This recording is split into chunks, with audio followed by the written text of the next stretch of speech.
7장 33절 말씀입니다.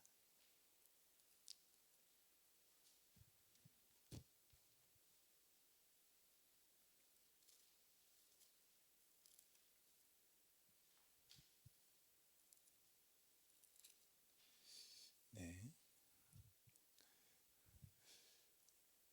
신약성경 66페이지고요. 마가복음 7장 33절 말씀 같이 함께 읽겠습니다. 시작. 예수께서 그 사람을 따로 데리고 무리를 떠나사 손가락을 그의 양귀에 넣고 침을 뱉어 그의 혀에 손을 대시며. 아멘. 네, 좀 이렇게 방송으로 듣고 있는 분들이 많을 수 있어가지고요. 좀 여기에 있는 분들이 좀 이해해 주시고요. 잠시 우리 반주자가 좀 그 사랑 반주하는 동안에 한 주간 동안 본인에게 있었던 감사를 우리 좀 옆 사람과 함께 좀 나누도록 하겠습니다. 네, 그 사랑 쳐주시고요. 네, 우리 옆에 계신 분들 좀 잠깐 이동할 수 있으면 이동하셔서 한 주간 동안에 본인에게 있었던 감사가 어떤 것이 있는지 얘기 나누시면서 들어가겠습니다. 네, 우리 오늘 또 방송으로 예배드리는 성도님들은 각 가정에서 아버님과 어머님에게 본인 어떤 감사가 한 주간 동안 있었는지 한번 감사를 나누는 시간 갖도록 하겠습니다.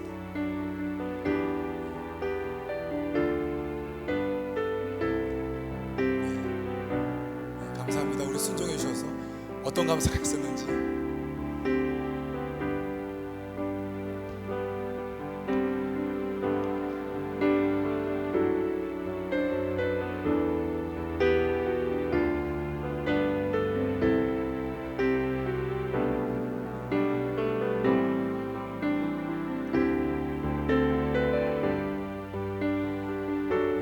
혹시 가정에서 드린 분들 꼭 하셔야 됩니다.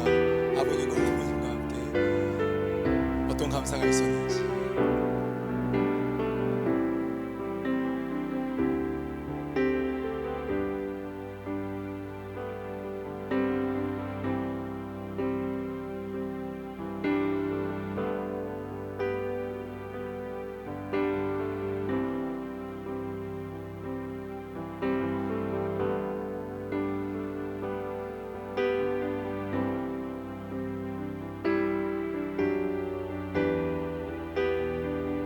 우성주 쌤 벌써 끝나셨어요.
저도 개인적으로 굉장히 감사한 것이 있었던 한 주간이었는데요. 또 이 시간에 말하면 설교가 더 길어질 것 같아가지고 말하지는 않고 하겠습니다. 네, 그냥 진행하도록 할게요. 지난 시간에 했던 설교 말씀을 계속해서 이어져 하고 있습니다. 예수님께서 긴 여정 가운데 있었다고 했죠. 우리 눈으로 성경 말씀을 같이 한번 볼게요. 31절입니다. 지역이 나와 있죠. 두로, 시돈, 데가볼리, 갈릴리 호수입니다. 여러분 지금 인터넷 시대에 있잖아요. 한번 인터넷 쳐주면요, 두로, 시돈, 데가볼리, 갈릴리를 충분히 찾을 수가 있거든요. 꽤 긴 여정으로 알고 있고요. 최소 이게 데갈리볼리 지방이 굉장히 크기 때문에 어디까지 갔느냐에 따라서 논쟁이 많이 있지만 적어도 저희가 계산했을 때 신학자들이 250km 정도가 움직였다고 해요. 250km. 그러니까 굉장히 긴 거리를 움직인 거였었죠. 그래서 도착해서 이 귀먹고 말 더듬는 사람을 고쳐준 거예요. 누군지 나와 있지는 않습니다. 그래서 이 사람 입장에서 보았을 때, 특별히 제자들이 볼 때는 이 사람이 너무 귀한 거예요. 왜냐하면 예수님께서 긴 여정 가운데 한 명도 사역을 하지 않고 이적을 베풀지 않고 만나서 증거하지 않고 어쩌면 이 사람을 위해서 굉장히 바쁜 빠른 걸음으로 해서 여기까지 온 것이기 때문입니다. 여러분, 이렇게 고쳐준 이 사람은 특별한 사람이었을 뿐만 아니라 마가복음에만 등장하는 독특한 기록이 되어 있고요. 특별히 이 본문이 이렇게 저희들 가운데 주목받는 것은 예수님께서 이적을 베풀었던 방법 중에 가장 독특한 방법을 사용하고 있기 때문입니다. 우리 분리, 사인, 탄식 세 가지라고 했었죠. 지난 시간에는 분리, 오늘은 사인, 다음 주는 아마 탄식에 대해서 말씀을 증거할 것 같습니다. 지난 시간에 우리 분리에 대해서 말씀을 증거했죠. 하나님이 일하시는 방법 중에 하나는 분리입니다. 분리. 먼저는 세상과 우리를 분리시키죠. 오늘은 사람들과 이 사람을 분리시킨 것을 볼 수가 있습니다. 왜냐하면 예수님의 메시지와 사인을 담는데 방해가 되기 때문입니다. 그래서 우리가 세상과 좋은 거리, 좋은 관계가 뭐라고 했냐면 모닥불의 원리라고 했었죠. 모닥불. 너무 멀어도 안 되고 너무 가까워도 안 되고. 그걸 어떻게 건강하게 알 수 있느냐? 내가 말씀이 들리느냐? 그러면 나는 세상과 조금 건강한 거리입니다. 두 번째로 성도와 성도를 분리할 때가 있습니다. 그것은 하나님 나라를 확장하기 위해서 하나님께서 특별히 가끔씩 쓰는 방법 중에 하나라고 했었죠. 저는 코로나가 우리를 분리시켰다라고 얘기해요. 지금도 저희는 분리해서 예배를 드립니다. 그러면 성도와 성도를 분리했을 때 반드시 알아야 될 것이 무엇이냐? 세워지는 것이 있고 무너지는 것이 있어요.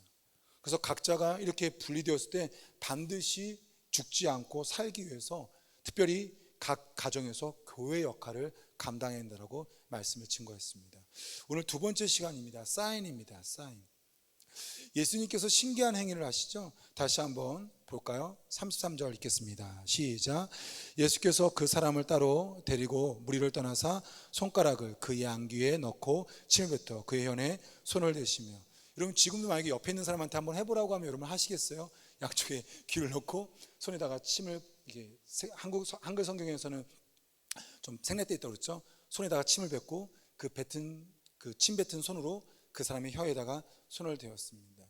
그러면서 이제 고침을 했었었죠. 마술사의 쇼맨십 같은 것입니다. 여러분, 사실상 이건 예수님께서 굉장히 경계했던 거였어요. 예수님은요, 인간적인 측면을 굉장히 이렇게 많이 배제했었습니다. 왜냐하면 자꾸 따라할까봐, 그런 방법들이 더 우상화될까봐. 그래서 예수님께서 대부분 치유 사역은 말씀만으로 했었어요. 귀신아 나가라, 풍랑아 잠잠해져라. 오병이어 같은 경우는 아예 어떤 말씀도 하지 않고 그냥 제자들에게 나눠주라고만 했습니다. 어떤 것도 안 해요.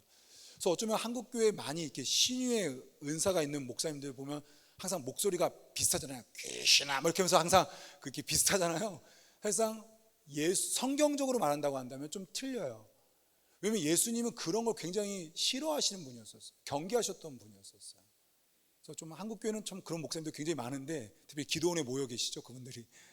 근데 예수님께서 굉장히 경계하신 분이었어요. 그런 걸 굉장히 싫어하셨어요. 근데 오늘 본문은 그러면 독특한 거죠. 그런 인간적인 쇼맨십, 퍼포먼스를 굉장히 경계하신 예수님이 오늘은 그것을 행하신 거예요. 좀 분리와 비슷한데요. 예수님 측면에서는 필요하지 않아요. 그냥 고쳐줄 수 있어요. 근데 분리를 일부러 한 것도 이 사람을 위한 것이었고, 또한 이 사람을 위해서 이러한 행위를 원래는 하지 않는 분이 행하신 거죠. 그 이유 중에 하나는 바로 사인입니다. 사인. 사인이겠죠. 귀에다가 손대고 입에다가 그렇게 대면서 뭐냐면 내가 귀 고쳐줄게, 내가 입 말하게 고쳐줄게 라고 귀 먹고 말 못하니까 우리로 치면은 우리 장애우에게 수화하듯이 예수님에게 이 사람이 예수님이 고쳐줬다는 것을 알기 위해서 내가 널 고쳐주는 거야, 내가 귀 들리게 해줄게, 또 입에 말하게 해줄게 라고 하면서 이렇게 일부러 이렇게 수화처럼 액션을 취한 거예요. 내가 고쳐줄게. 그래서 예수님은요, 우리에게 이렇게 분명하게 사인을 행하시는 분이에요. 그러면 예수님의 사인의 특징이 뭐냐? 예수님 메시지의 특징이 뭐냐? 쉬워요. 여러분, 참 쉽죠? 뭐 귀에다 손대고 귀 들리게 할 거고, 입에다 손댄 다음에 말하게 할 거야. 너무 쉬운 메시지예요. 예수님의 메시지는 굉장히 쉽습니다. 저는 이게 우리 신학교에 목회자의 길을 걸어가는 저희들은 이렇게 3년이라는 신대원을 지내야 되는데, 저는 4년 총신대학교를 나와서요, 4년에서 3년 7년을 배웠어요. 그래서 교수님들을 보면서 느꼈어요. 공통점이 있더라고요. 우리 교수님들, 우리 지금 우리 신대원 다니는데 우리 박철준 선생님, 교수님들의 공통된 특징들이 뭐야 있어요? 한번 생각해 봤을 때 교수님들은 다 비슷한 게 뭐가 좀 비슷해요? 난감한 질문인가요? 갑작스럽게? 교수님들 봤을 때 본인이 볼 때 교수님들은 참 이런 게 비슷해.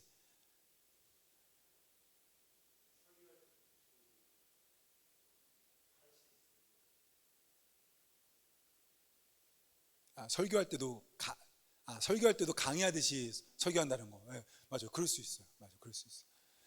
저는 교수님들 7년 동안 만나면서 한 50명 만났나요? 굉장히 많은 교수님들 만났는데 제가 공통적인 걸 발견했어요. 뭐냐? 굉장히 쉬운 걸 어렵게 가르쳐요. 성경이 굉장히 쉽거든요. 신학적 용어도 굉장히 복잡하게 가르쳐요. 나중에 읽으면서 제가 풀어요. 이거 되게 쉬운 말인데 되게 어렵게 가르쳤구나. 그래서 개인적으로 저를 만나지 못했지만 제가 이렇게 너무 좋아하는 교수님이 있었어요. 지금은 대구 동신교회 목사님인데 권선수 교수님. 제 서재에도 이분 책이 10권도 넘게 있는데 너무너무 좋아했어요. 왜냐? 너무 쉬워요. 로마서 강해집을 읽는데 이분처럼 쉽게 설명한 분이 없는 거예요. 그래서 너무너무 좋아했었어요. 어쩌면 제가 추구하는 설교일 수도 있는 것 같아요. 목회자는 설교를 어떻게 되냐? 쉽게 해야 돼요. 어떤 게 쉬운 거냐? 오늘 설교를 듣고 나서 오늘 목사님이 이런 메시지를 전한 거야 라고 머릿속에 남아있으면 그거는 쉽게 한 거라고 생각돼요. 쉬워야 됩니다. 예수님께서도 얼마나 쉽게 하셨어요. 달란트 비유. 너무 쉽지 않아요? 달란트 비유. 뭐예요? 예수님께서 항상 우리한테 심판할 때가 온다는 거죠. 주인이 심판할 때가 오잖아요. 주인이 다시 와서 심판해요. 예수님이 다시 와서 심판해요. 우리에게 상급과 우리에게 벌을 주셔요. 5달란트, 2달란트, 1달란트 벌과 상을 줬죠. 씨 뿌리는 비유. 얼마나 쉬워요. 주님께서 우리에게 뭘 줘요? 말씀을 주세요. 근데 그 말씀에 대한 열매가 다 달라요. 말씀이 열매를 맺으면 어떤 일이 벌어져요? 30배, 60배, 100배의 열매를 맺어요. 예수님께서 하신 수많은 메시지는 굉장히 쉬웠습니다. 만약에 성경을 5가지 핵심으로 분류하자면 저는 이렇게 좀 정리했어요. 우리 함께 예전부터 저희가 강조하는 건데요. 한번 5가지 우리 화면에 띄울 텐데요. 같이 한번 읽어보도록 하겠습니다. 같이 한번 읽어볼까요? 시작. 하나님이 이 땅을 창조하셨고 이 땅을 주관하신다. 2번째입니다. 시작. 인간은 죄를 지어 타락하였고 멸망받는다. 3번째입니다. 시작. 예수님께서 십자가에 죽으셔서 죄값을 치르셨고 믿는 자에게 구원이 열렸다. 4번째입니다. 구원받은 우리는 교회에 모여 다른 삶을 추구한다. 5번째입니다. 예수님은 다시 오셔서 천국과 지옥으로 심판하신다. 이 5가지입니다. 제가 스스로 좀 정리한 건데 아마 많은 신학자들과 목사님들이 유사하게 정리했을 거라고 여겨져요. 성경은요, 사실상 말하면 딱 이 5가지로 거의 다 귀결됩니다. 이것보다 더 짧게 귀결할 수 있는 게 뭘까요? 저는 우리 지하철에서 굉장히 종종 들을 수 있는 메시지죠. 오늘 설교 제목입니다. 같이 한번 읽어볼까요? 시작. 예수 천국, 불신 지옥. 천당 하면 저는 좀 공산당 느낌이 나가지고 그냥 천국이라는 단어를 쓸게요. 예수 천국, 불신 지옥. 다시 한번 외쳐볼까요? 시작. 예수 천국, 불신 지옥. 여러분, 여기에 엄청난 메시지들이 담겨져 있어요. 예수님이 십자가에 죽으셨잖아요. 근데 만약에 예수님께서 심판하지 못한다고 한다면 예수님은 죽은 자가 심판할 수 없잖아요. 그럼 예수님은 어떻게 된 거예요? 살아있다라고 밖에 할 수 없죠. 근데 죽은 자가 살아있으면 그분은 하나님이잖아. 그리고 예수님이 심판한다는 것은 모든 것을 다 알고 있다라는 거예요.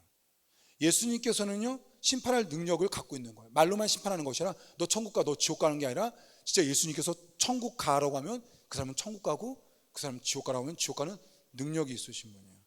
그리고 천국과 지옥이 반드시 있어요. 보이지 않는 세계가 있다는 거죠. 짧은 구절이지만 여기에 굉장히 많은 성경의 진리가 그 안에 담겨져 있어요. 너무 쉽잖아요. 다시 한번 해볼까요? 시작. 예수 천국, 불신 지옥. 그래서 예수님의 사인, 예수님의 메시지는 굉장히 쉽습니다. 또한 2번째 특징은 뭐냐면 예수의 메시지의 특징은 선명합니다. 선명합니다. 어쩌면 이게 같은 말일 수도 있어요. 쉽다는 것을 다른 말로 표현하면 선명하다라고 표현할 수 있겠죠. 로마서 1장 보니까 사도 바울이 변증법적 설교를 진행합니다. 하나님이 어디 있느냐? 하나님 모른다 하는 사람들에게 어떻게 하나님을 증명할까 했을 때 그가 받은 계시를 펼치죠. 로마서 1장 19절인데요. 하나님을 알만한 것이 그들 속에 보임이라. 하나님께서 이를 그들에게 보이셨느니라. 하나님 어디 있냐라고 하지만 하나님은 이미 하나님을 알만한 것을 그리스도에게 이미 보여줬다고 했어요. 그들 속과 이 땅에 있는 창조물을 통해서. 그 다음에 제가 읽어드릴게요. 창세로부터 그의 보이지 아니하는 것들 곧 그의 영원하신 능력과 신성이 그가 만드신 만물에 분명히 보여 알게 하였느니라. 하나님께서 분명히 말하고 있어요. 그분의 능력, 그분의 신성, 그분이 하나님인 것을요, 이 땅 가운데 있는 살아가는 사람들 심령과 또한 만물에 반드시 넣었다고 했어요. 핑계댈 수 없다고 했어요. 우린 코로나로 힘든 시기를 보내고 있습니다. 여러분 어떠신지요? 많이 힘듭니다. 그러나 성경에서 분명히 말씀하고 있어요. 누가복음 21장 11절이죠. 곳곳에 큰 지진과 기근과 전염병이 있겠고. 세상 우린 놀라면 안 돼요. 어쩌면 우린 받아들여야 될 거예요. 마지막 때는 전염병이 있다라고 분명히 말씀하고 있어요. 어쩌면 예수님께서 언제 올지 모르겠지만 그때는 분명히 지진과 기근과 전염병이 이 코로나보다 더 크게 극심할 거예요. 예수님 메시지는 너무 선명해요. 분명하게 전염병을 준다라고 그래요. 예수 천국, 불신 지옥. 여러분 이보다 선명한 메시지가 어디 있어요? 예수님 믿어야지만 어떻게 해요? 천국 가고요. 예수님 안 믿으면 지옥이에요. 누구인지 몰라요. 도둑질을 했고 사형을 했고 사람들이 윤리적으로 욕을 먹는 사람인지 모르겠지만 성경은 착한 사람이 아니라 이순신 장군이 아니라 세종대왕이 아니라 누가 천국 간대요? 예수님 믿는 사람이 천국 간대요. 누가 지옥 가요? 예수님 안 믿는 분이 지옥 가요. 이처럼 명확한 메시지가 어디 있어요? 이게 예수님의 메시지의 특징이에요. 그래서 하나님은 어떤 마음일까요? 너무 쉽게 너무 선명하게 우리에게 사인을 주기 때문에, 메시지를 주기 때문에 어쩌면 이해를 하지 못할 때, 우리가 그걸 받아들이지 않을 때 답답하지 않을까 싶습니다. 저희 둘째 우리 은채가 요즘은 국어단을 막 눈에 띄고 있어요. 국어단을 조금씩 눈에 띄고 있는데요, 막 최근에 제가 가르치면서 36 했는데 얘가 16 하는 거예요.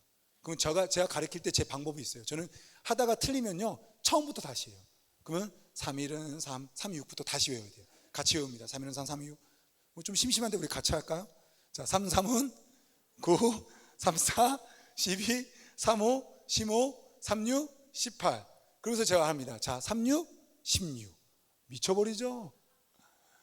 제가 속으로 이제 기도해요. 아, 얘는 대학을 안 가고 학원도 안 다니고 그냥 좋은 남자 만나서 결혼하는 것이 얘 인생에서 좋은 거지, 얘는 머리로는 안 되겠다. 은채는 좀 되는데, 은채는 솔직히 말해서 이것도 이거 들을까 봐 걱정되네요.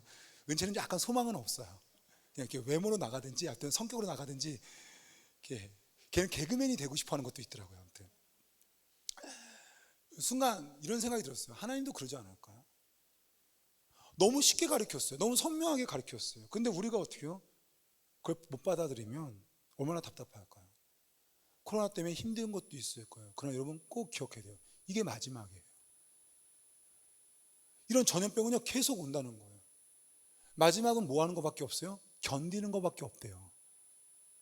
지금 여러분 코로나가 끝나는 걸 원하는 건요, 이건 주님의 뜻이 아니에요.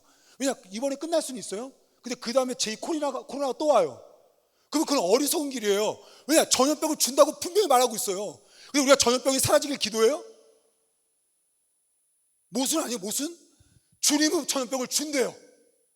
근데 우리는 전염병 올 때마다 사라지길 기도해요. 아니요, 전염병을 안고 살아가야 돼요. 살아가야 돼요. 성경은 분명히 마지막 때 전염병이 있다라고 그랬고, 우리 전염병이 있으면 어떻게 돼요? 견디고 깨어있으라고 했어요. 코로나를 가지고 살아가는 우리는요 견디고 깨어있어야 돼요. 물론 없어지길 저도 기도하죠. 그러면 사라져요? 그러면 사라졌다고 좋아할 거라고요? 아니라니까요. 또 마지막 때는 전염병이 와요. 그러니까 이렇게 코로나로 전염병이 올 때마다 우리는 어떤 생각을 해요? 마지막, 이거는 견디는 거지 사라지는 건 소망하면 안 돼요. 왜냐?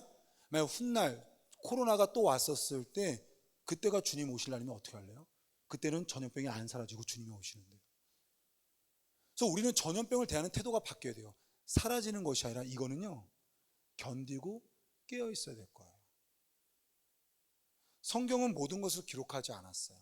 그러나 성경은 분명한 중요한 것, 그 메시지를 우리에게 주고 있어요. 하나님은 모든 것을 사인으로 보내질 않아요. 메시지를 보내질 않아요. 그러나 분명한 우리에게 필요한 메시지들을 우리에게 삶의 곳곳에서 사인을 성경 말씀과 사건과 사람을 통해서 분명히 보내고 있어요. 하나님께서 모든 질병을 우리를 재앙처럼 다스려주는 건 아니에요. 그러나 코로나와 같은 것으로 하나님 분명히 우리에게 사인을 주고 계세요.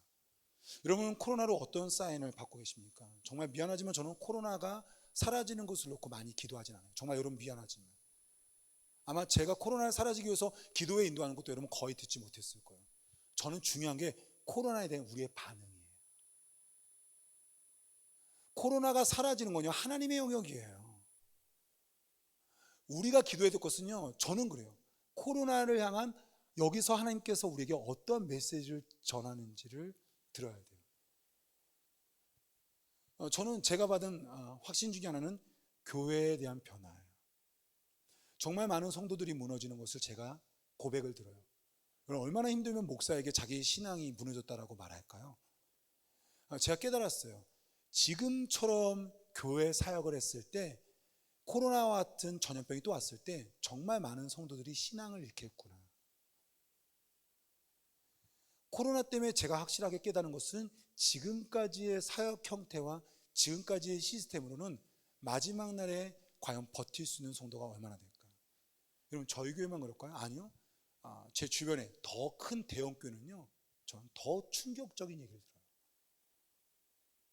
거긴 더 무너진 성도가 많은 거예요. 여러분 코로나로 어떠한 메시지, 어떤 사인을 듣고 있는지요? 개인이 듣길 원하고 나라가 듣길 원하고 교회가 들었으면 좋겠어요. 코로나가 더 이상 확산되지 않도록 우리는 협조해야 되고 우리는 조심해야 됩니다. 그러나 동시에 그 전염병을 주신 하나님의 사인을 개인이 아니면 교회 아니면 여러분 가정의 공동체에서 답을 찾을 수 있었으면 좋겠어요. 그럼 여러분 사인을 주시는데 우리 가운데 뭐가 문제일까요? 아까 전에 말한 것처럼 사인을 제대로 우리가 못 해석하는 거예요. 못 받는 거예요. 그러면 하나님께서 메시지를 주시고 하나님께서 우리에게 사인을 주시는데 우리 가운데 뭐가 있나요? 방해 요소가 있는 거죠. 가시나무나 돌들이 있는 거예요. 그러면 우리 메시지와 사인의 돌은 뭘까요? 방해 요소가 뭘까요? 여러분 이 사람에게 있었던 방해 요소는 무엇이었을까요? 저는 자신의 자아, 조금 더 쉽게 말하면 자존심 아니었을까 싶습니다. 예수님께서 했던 방식 중에 하나가 저는 귀에다 손 넣는 건 조금 이해할 수 있을 것 같아요. 귀에다 손 넣는 건. 근데 침 묻은 손에다가 그 사람의 혀에다 대는 건 굉장히 모욕적인 것 같아요. 믿어지지 않으면 한번 여러분 오늘 집에 가셔서 꼭 한번 해보세요. 집에 가셔서 한번 침 뱉고 여보 하면서 이렇게 한번 해보세요. 고마워 사랑해 아마 좋아할 분은 거의 없을 것이고 미치고 환장할 거예요. 제가 말씀드렸지만 성경 시대의 문화와 지금 시대의 문화가 달라진 것도 있고요. 성경 시대의 문화랑 지금 시대의 문화는 동일하게 비슷한 게 있어요. 그 중에 하나가 뭐냐면 동물의 이름, 특별히 이 개의 이름을 가지고 말하는 것은 그때도 욕이고 지금도 욕이에요. 또한 더불어서 그때도 치욕스럽고 지금도 치욕스러운 게 있는데 그 중에 하나가 바로 침입니다. 침 뱉는 거, 이거는요 모욕이고 더럽고 추한 거였어요. 그러니까 예수님은 이 사람에게 어쩌면 사인의 테스트죠. 모욕적인 침을 묻은 손을 가지고 회대되는 거예요. 이 사람은요 그걸 견디는 테스트를 받아야겠죠. 그 안에 자기의 자존심, 자아를 내려놓았을 때 이 사인을 그대로 수용했겠죠. 발람 선지자를 기억하시는지요? 모압 왕 발락이 요청을 합니다. 자신이 한 민족을 보고 있는데 저주해달라고. 발람 선지자가 분명 알 것 같은데요, 결국엔 그 종들과 함께 따라갑니다. 나귀를 타고 따라가는데 여러분 아시죠? 나귀가 갑자기 밭으로 들어가는 거예요. 발람 선지자가 책찍질하면서 때립니다. 포도원의 좁은 길을 가게 됩니다. 그 담벼락에 그 나귀가 붙는 거예요. 그러면서 이게 나귀를 탄 그 주인 발람 선지자의 발을 자신의 몸과 벽으로 이게 뭐랄까요? 짓누른다고 할까요? 그리고 또 화가 나서 아프니까 발람 선지자가 책치를 때립니다. 또 세 번째는 이제 아예 나귀가 주저앉아서 발람 선지자 밑으로 그냥 엎드려 버리는 거예요. 지팡이로 계속 때립니다. 여러분 아시죠? 왜 그랬어요? 여호와의 사자가 칼을 들고 발람 선지자를 죽이려고 했어요. 여러분 이 길을 가기 전까지 발람 선지자가 하나님과 대화하는 게 나오거든요. 근데 이 하나님과 대화했던 발람 선지자가요 이렇게 무너지는 거예요. 왜냐? 나귀는 보았고 발람 선지자는 못 봤어요. 반란 선지자의 마음 가운데 뭐가 있었어요? 돈, 물질. 자신의 자아가 그 안에 들어가는 그 순간 주께서 주시는 메시지를요 놓치는 것을 볼 수가 있어요. 우리가 언제 하나님의 말씀을 놓칠까요? 우리가 언제 하나님의 사인을 놓칠까요? 내 자아가 클 때입니다. 그럼 우리가 분명히 놓치지 않아야 될 사인은 뭘까요? 기독교의 최고의 사인은 바로 십자가입니다. 우리가 반드시 놓쳐야 않아야 될 것은 바로 이 십자가입니다. 여러분, 십자가가 뭐예요? 십자가는 넌 죄인이라는 거예요. 얼마만큼 죄인이라는 거예요? 죽음 외에는 해결할 수 없다는 거예요. 이 땅에 살면서 가장 큰 형벌이 뭐예요? 사형제도잖아요. 돈으로도 안 되고 감옥에 가도 안 되는 그런 죄의 최고의 형벌은요 죽음이에요. 십자가는 말하는 거예요. 넌 죄인인데 네 죄값이 어떤 거냐? 죽음 외에는요 절대로 해결할 수가 없을 정도로 너는 정말 큰 죄인이라는 거예요. 이게 십자가가 우리에게 말하고 있어요. 그래서 내가 죽었다는 거예요. 예수님이 내가 죽었다는 거예요. 그리고 네 죄가 다 사라졌다는 거예요. 그리고 네가 구원받았을 뿐만 아니라 너는 하나님의 자녀라는 거예요. 네가 환경이 어떻고 네가 물질이 어떻고 사람들이 널 어떻게 평가할지 모르겠지만 내가 죽어서 널 살린 만큼 너가 하나님 자녀 되어서 너는 특별하다는 거예요. 우리 이 자가 깨져야 돼요. 우리 옆에 있는 분들한테 한번 인사해 볼까요? 당신은 죄인입니다. 한번 해보세요. 한번 당신은 죄인입니다. 기분 나빠요? 좋아요? 나쁘죠. 근데 십자가는 반드시 말하고 있어요. 내가 죄인이라는 거예요. 또 우리 옆에 있는 사람한테 한번 또 말할까요? 당신은 특별해요. 당신은 정말 대단한 존재예요. 한번 말해보세요. 네. 벌써 말하고 싶지도 않죠? 우리는 여러분의 자녀에게 어쩌면 지금 있는 형편의 모습 보고 만약에 고3인데 엉망으로 지금 공부 안 하고 있는데 그 아이를 보고 넌 특별해? 참 쉽지 않아요. 얘가 정말 대학은 갈 수 있을까? 삶의 모습 하나하나로 우리는 그를 평가하게 됩니다. 근데 십자가는 어떻게 해요? 다르게 평가해요.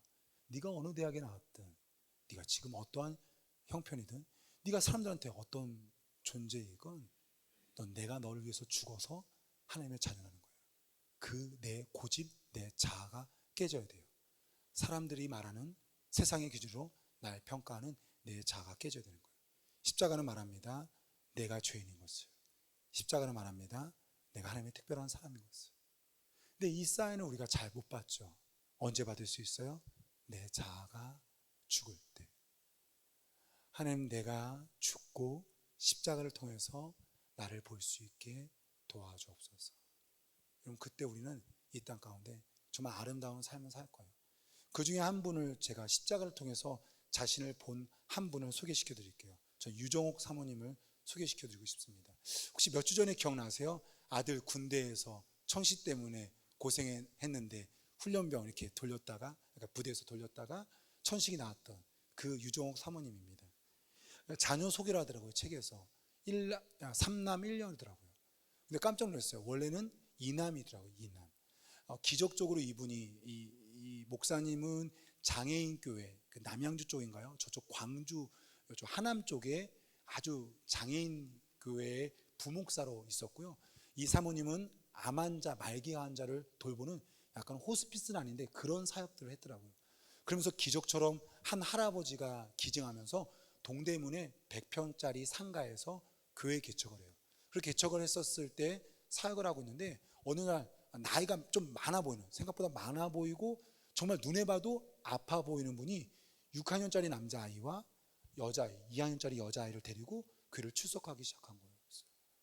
그렇게 이게 얘기하고 보니까 되게 좀 사연이 좀 어려운 과정이에요.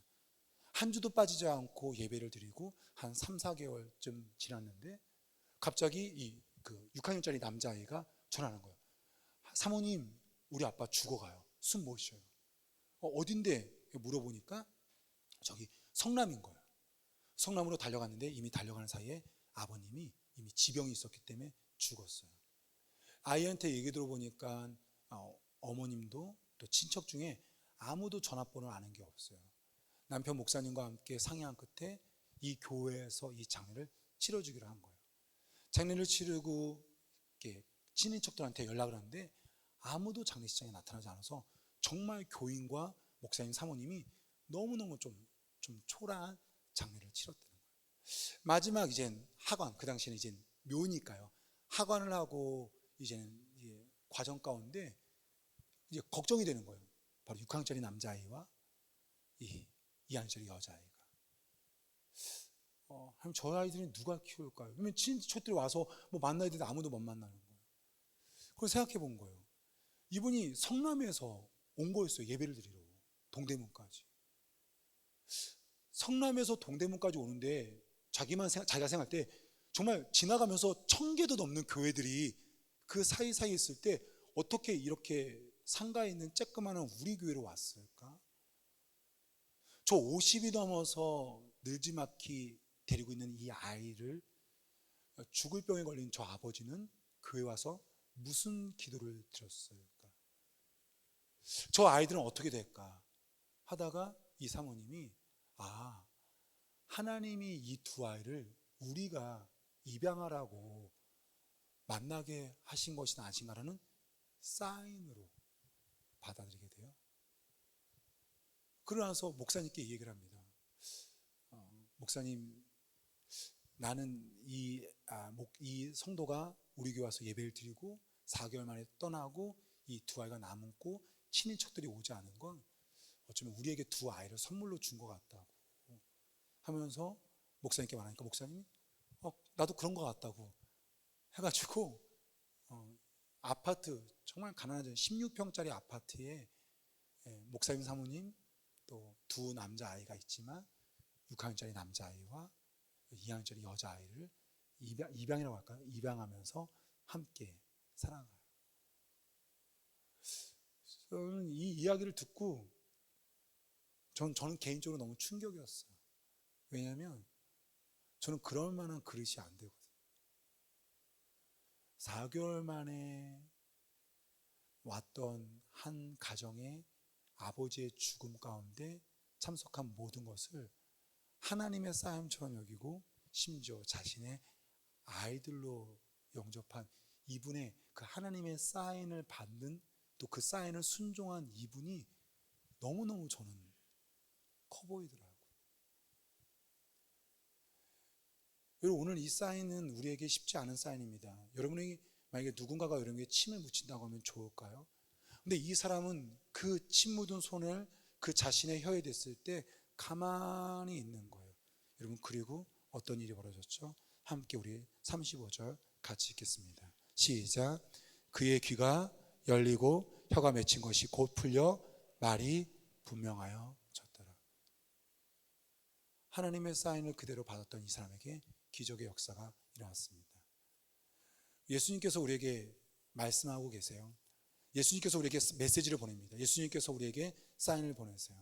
여러분, 그것이 우리의 살 길입니다. 그것이 우리의 축복의 길입니다. 그것이 우리의 은혜의 길이에요. 예수님께서 말씀하셨죠. 내가 곧 뭐였죠? 길이요 진리요 생명이라고 했습니다. 예수님이 어떤 분이래요? 예수님은요, 진리를 설명해요. 진리 말했었죠. 오늘 사인이 메시지를 주시는 분이에요. 그 메시지를 받은 우리는 어떤 거예요?